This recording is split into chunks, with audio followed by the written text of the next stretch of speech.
German ज़बान बहुत मुश्किल है। जर्मन ज़बान सीखना नामुमकिन है। जर्मन ज़बान सीखने के लिए जब आप स्कूल में जाते हैं आप फ़ेल हो जाते हैं।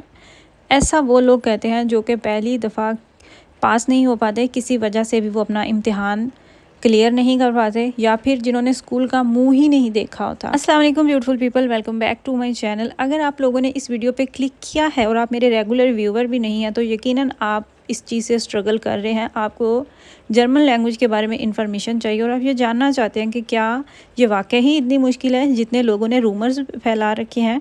ये वीडियो आपके लिए बहुत यूज़फुल होने वाली है उन लोगों के लिए जो यहाँ पे रहते हैं, जिन्होंने अभी तक स्कूल ज्वाइन नहीं किया जर्मन ज़बान सीखने के लिए, या जो पाकिस्तान में हैं जो यहाँ पे आना चाहते हैं, या पाकिस्तान में रहते हुए वो अपना जर्मन लैंग्वेज कोर्स करना चाहते हैं। बस शर्त यह है कि आपने वीडियो को लास्ट तक देखना है। इस वीडियो में एक भी बात मैं गलत नहीं कहूँगी, जो मैंने खुद एक्सपीरियंस किया वही सारी बातें मैं आप लोगों के साथ शेयर करने वाली हूँ। लेकिन आपने वीडियो को वॉच करने के बाद मेरी बातों पे यकीन भी करना है। यकीन से मतलब ये है कि आपको अमल भी करना होगा। मुझे बहुत ज़्यादा क्वेश्चंस आते हैं कि क्या आपने जर्मन लैंग्वेज कोर्स कर लिया है। जी, मैंने जर्मन लैंग्वेज कोर्स कर लिया हुआ है काफ़ी अरसा पहले का, तकरीबन अब तो मेरे ख्याल से 6 से 7 साल हो चुके हैं। मैं जब जर्मनी में आई थी मुझे 3 साल तक तो मुझे पता भी नहीं था कि मैंने ज़बान सीखना है या नहीं सीखना। मेरे ख़्याल से जिन लोगों को गवर्नमेंट की तरफ से फ़ोर्स किया जाता है कि जाके स्कूल में एडमिशन लें, ज़बान सीखें, वो भी खुशकिस्मती होती है। इसी बहाने आप स्कूल में जाते हैं, एडमिशन लेते हैं और ज़बान सीख लेते हैं। मेरा ऑप्शनल था तो मैंने 3 साल इसके इंग्लिश के बलबूते पे गुजार दिए। थोड़ी बहुत जो इंग्लिश आती थी उससे अपना टाइम गुजार लिया। ये जो आपको मेरा बेटा नज़र आ रहा है ये जर्मनी में ही पैदा हुआ था और इसके पैदा होने के बाद फिर इसके किंडरगार्टन में जाने तक का मुझे इंतज़ार करना पड़ा था। उसके बाद फिर मैंने स्कूल ज्वाइन कर लिया। गवर्नमेंट का स्कूल होता है VHS, फोक्सो शूले, कुछ इस तरीके से इसका नाम है। और मुझे ये कोर्स करने में लग गया था तकरीबन 1 साल का अरसा, 1 महीना आधा कम कर लें। लेकिन अगर मैं आपको एवरेज इसका टाइम बताऊं कोर्स का, तो आपको 8 से 9 महीने तक लग जाते हैं। 6 से 7 महीने स्कूल वाले आपको बताते हैं, लेकिन हमने 600 घंटा कवर करना होता है। और कभी टीचर्स जो हैं वो छुट्टियों पे चले जाते हैं, तो इस वजह से हमें वो घंटे कवर करने होते हैं। तो वो फिर डिपेंड करता है कि जब कवर हो जाए। वीक में नॉर्मली तो 2 छुट्टियां आती हैं वीकेंड की, लेकिन कभी कभार ऐसा भी होता है कि आपको या तो मंडे की छुट्टी रखवा दी जाती है या फिर फ्राइडे को छुट्टी रखवा दी जाती है। पूरा वीक सिर्फ उन्हीं लोगों की क्लासेस चलती हैं जिनको प्रोफेशनल लेवल पे जिनको सिखाया जाता है, जिन्होंने जॉब शुरू करनी होती है, या जो स्टूडेंट्स होते हैं तो उनको वो छुट्टियां नहीं करवाते। उनका वो जल्दी 6 महीने में कोर्स कवर करवा देते हैं। ये भी क्वेश्चन किया जाता है कि A1 भी हमें करना है, A2 भी हमें करना है, तो वो अगर आप यहाँ पे एडमिशन लेते हैं तो आपको उस चीज़ की टेंशन लेने की ज़रूरत नहीं होती। आपको ज़ीरो से स्टार्ट करवाया जाता है। उसी में आपका A1 भी हो जाता है, A2 भी हो जाता है और फिर B1 हो जाता है। तो 200 घंटे करके इन्होंने डिवाइड किए होते हैं। कुछ घंटे होते हैं जो आपने लगाने होते हैं। आपको पता ही नहीं चलता कब आपका A1 हो गया और कब आपका A2 हो गया। अगर आपको कोई अपने आसपास रहने वाला बंदा कह रहा है ना कि आपने स्कूल ज्वाइन किया है और वो आपको मुसलसल डिमोटिवेट किया जा रहा है कि आप पास नहीं कर पाओगे, आपने तो फेल हो जाना है, ये बड़ा मुश्किल होता है कोर्स, तो वो झूठ कह रहा है। उस बंदे ने खुद स्कूल का कभी मुंह भी नहीं देखा होगा और उस बंदे का अपना भी कोई इरादा नहीं होगा स्कूल जाने का, इसीलिए वो आपको मुसलसल ये कह रहा है। मैं आपको सच बता रही हूँ, मुझे कोई किसी से लालच नहीं है, मुझे ना किसी ने पैसे देने हैं। B1 बहुत आसान है। आपने बस 2 काम करने हैं। आपने स्कूल ज्वाइन किया है, आपने डिक्शनरी नहीं यूज़ करनी। आपने जो जिस लफ्ज़ की आपको समझ नहीं आ रही, आपने वो अपनी टीचर से पूछना है, क्योंकि डिक्शनरी में जब आप एक लफ्ज़ देखेंगे आपको 5 मिनट के बाद उसका मतलब भूल जाएगा। लेकिन अगर आप अपनी टीचर से पूछेंगे तो टीचर आपको इस तरीके से समझाएंगी कि आपके वो जहन में बात बैठ जाएगी। ये चीज़ मैंने खुद करके आजमाई भी है और ये मेरी टीचर ने ही मुझे कहा था। इसके अलावा आपने इंग्लिश नहीं बोलनी। इंग्लिश बोलने की आपने बिल्कुल भी कोशिश नहीं करनी। आपको उल्टी आए सीधी आए जैसे भी डॉइच आपको आए ना, आपने वही बोलने की कोशिश करनी है। मुझे 2 महीने लगे थे, बिल्कुल भी समझ नहीं आ रही थी पहले, और जैसे ही 2 महीने गुजरे तो थोड़े बहुत जो लफ्ज़ है ना वो जोड़ने की समझ आ गई। और 3 महीने बस गुजरे थे तो मैंने डॉइच में बात करना शुरू कर दी।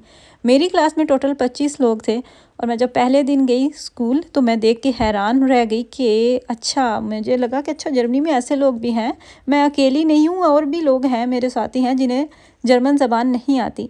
मैं जब क्लास में जाके बैठी थी मुझे सिर्फ 2 लफ्ज़ आते थे, डांके शून और चूस। इसके अलावा हाँ, एक और भी आता था, काटे बिट्टे मेरे हस्बैंड कहते थे काटे बिट्टे, वो मुझे आता था। इसके अलावा मुझे एक लफ्ज़ नहीं आता था। मैंने बिल्कुल ज़ीरो से स्टार्ट किया है और मैं पहली बंदी थी जिसने जर्मन ज़बान में बात करना शुरू की। कुछ लोग होते हैं जो लिखने में बहुत इंटेलिजेंट होते हैं, उन्हें कुछ भी दे दें उनको स्पेलिंग्स बहुत जल्दी वो आ जाते हैं, और कुछ लोग होते हैं जो सुनने में और समझने में तेज़ होते हैं, और कुछ लोग होते हैं जो बोलने में होते हैं।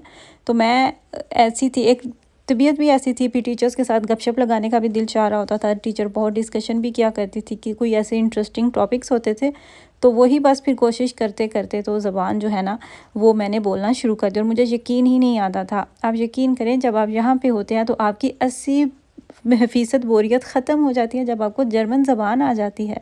आपके फिर नए दोस्त बनते हैं, वरना तो आप बोर ही होते रहते हैं। बाहर जब आप जाते हैं आपसे बात नहीं हो पाती, आप बोल नहीं पाते, तो ये चीज़ बहुत फ्रस्ट्रेट कर देती है आपको। इसके अलावा अगर आप गवर्नमेंट की तरफ से किसी भी इदारे से हेल्प ले रहे होते हैं, सोशल हो, जॉब सेंटर हो, किंडरशूसलाग हो या वोनगेल्ट हो, तो वो आपका कोर्स जो होता है ना वो फ्री हो जाता है।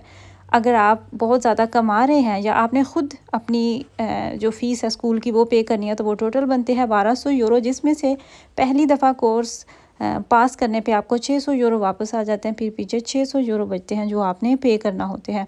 एक और चीज़ मैं आपको कहूँगी कि जब भी आप स्कूल ज्वाइन करते हैं ना ज़बान के लिए, तो आप ये ना सोचें, नियत नहीं होनी चाहिए कि मैंने ये वाला कोर्स पास करना है। आप बस ये सोचें कि मुझे बोलना सीखना है, मुझे बातचीत करना सीखनी है, मुझे इतनी ज़बान सीखनी है कि मैं लोगों के साथ बातचीत कर सकूं। मैं जब बाहर जाऊं तो मुझे कोई बंदा बात कहे तो मुझे उसकी समझ आ जाए, मैं इस काबिल हो जाऊं। मेरे घर में कोई लेटर आए तो मुझे पढ़ना आ जाए। आप यही माइंडसेट रखें। आपको जर्मन ज़बान पास करने से दुनिया की कोई ताकत नहीं रोक सकती सिवाय अल्लाह की ज़ात के। आप सिर्फ़ और सिर्फ स्कूल जाते रहें, डेली स्कूल जाएं। मैंने खुद क्या किया था, मैं छुट्टियां नहीं करती थी, मैं डेली स्कूल जाया करती थी। क्लास वर्क जो मिलता था वो उधर बैठ के करना होता था, और इसके अलावा होमवर्क होता था जो टीचर देती थी।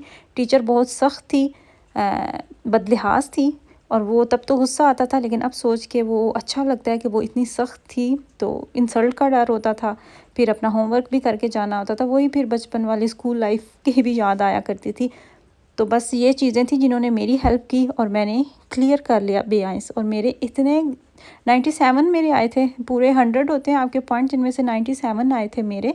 लेकिन पास करने तक मुझे बहुत मुश्किल लग रहा था, मुझे लग रहा था कि मैं फ़ेल हो जाऊंगी। लेकिन जब मेरा रिज़ल्ट आया तो मैं हैरान रह गई कि मैंने इतने अच्छे नंबर लिए और मैं पास हो गई। तो बेआइंस के साथ ही आपको पॉलिटिकल कोर्स भी करवा दिया जाता है, जिसमें 32 या 33 मेरे ख्याल से टोटल क्वेश्चंस होते हैं, जिसको पॉलिटिकल कोर्स कहा जाता है। ओरिएंटेरिंग कोर्स भी कहा जाता है, जो आप नेशनैलिटी लेते हुए आपके काम आता है, तो वो इसके साथ ही आपको करवा दिया जाता है। अगर आप जर्मनी में आ चुके हैं, आपको ज़्यादा अरसा नहीं हुआ, अगर ये वीडियो मेरा कोई भाई देख रहा है, आपकी बेगम आने वाली है जर्मनी में, या आपकी फैमिली कोई भी आने वाला है, तो आते ही सबसे पहला जो काम करें ना वो करें, स्कूल में अपनी रजिस्ट्रेशन करवा दें। समटाइम्स ऐसा भी होता है कि आपको 6 महीने तक इंतज़ार करना पड़ सकता है।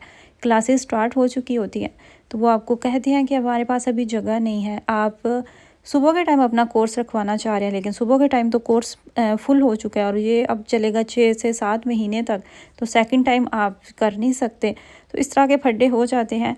बेहतर यही है कि आप पहले से अपनी रजिस्ट्रेशन करवा दें, ताकि आपका नाम आ जाए और आप अपना टाइम वेस्ट किए बिना अपनी जो जर्मन ज़बान है ना वो सीखने लग जाएं। मैं हैरान इसलिए हुई थी पहली दफ़ा जब अपनी क्लास में गई कि यहाँ पे इतने लोग हैं जिन्हें ज़बान नहीं आती, क्योंकि यहाँ पे मैंने जितने भी गैर मुल्की देखे, बुज़ुर्ग देखे, बच्चे देखे, औरतें देखी, मर्द देखे, सब ही डॉइच में बात कर रहे होते थे, सब डॉइच बोलते थे। यहाँ पे इतनी ज़्यादा सख्ती गवर्नमेंट की तरफ से भी होती है, और फिर लोग प्रेफर भी करते हैं। क्योंकि मैं इटली की तरफ से आई थी, इटली में रही थी, तो इटली में तब तो कोई वैल्यू नहीं थी ज़बान की, ना ही कोई बंदा ज़बान सीखने जाता था। लेकिन अब तो वहाँ पे भी डॉक्यूमेंट्स के लिए मेरे ख्याल से सख्ती कोई कर दी हुई है, तो अब लोग जो है ना वो मजबूरन सीखते हैं। लेकिन जर्मनी में अगर आपको गवर्नमेंट पुश कर रही है तो बहुत अच्छी बात है, प्लस पॉइंट है। इसमें कोई आप तंग ना हो, कोई मजबूर ना हो, ये आपके फ़ायदे की ही चीज़ है। तो आपके बच्चे किंडरगार्टन जाते हैं तब आपको बहुत ज़रूरत होती है, आपको डॉक्टर के पास जाना होता है तब आपको बात करना पड़ सकती है। फिर आप अपने फ्रेंड्स बनाते हैं, ये बहुत काम की चीज़ है। इससे आप बेजार ना हो। अगर आपको गवर्नमेंट की तरफ से पुश नहीं मिल रहा, वो आपको नहीं कह रहे तो आप ख़ुद से जाएं, ख़ुद को ख़ुद पुश करें और स्कूल जो है ना वो ज्वाइन करें, जैसे मैंने किया। मेरे पास पहले जो 3 साल थे टाइम नहीं था। जर्मनी आई और उसके 2-3 महीने बाद अल्लाह ताला ने हमें गुड न्यूज़ दी। फिर मुझे 9 महीने तक अपने बेटे वो इंतज़ार करना था। 9 महीने के बाद फिर जब ये पैदा हुआ उसके बाद फिर इसका किंडरगार्टन जाने तक का मुझे इंतज़ार करना पड़ा था। और जब ये किंडरगार्टन जाना स्टार्ट हुआ तो मैंने फ़ौरन से ही अपना स्कूल जो है ना वो ज्वाइन कर लिया था। मुझे तकरीबन 2-3 महीने तक इंतज़ार करना पड़ा था और मैं अपने इस फ़ैसले पे बहुत खुश हूँ। तब से मैं अब तक बस तैयारियां ही कर रही हूँ कि मुझे बेसवाई करना है, तो देखें मुझे कब करना है। आई रियली होप कि आपको मेरी वीडियो अच्छी लगी हो, यूज़फुल रही हो। दुआओं में याद रखिएगा।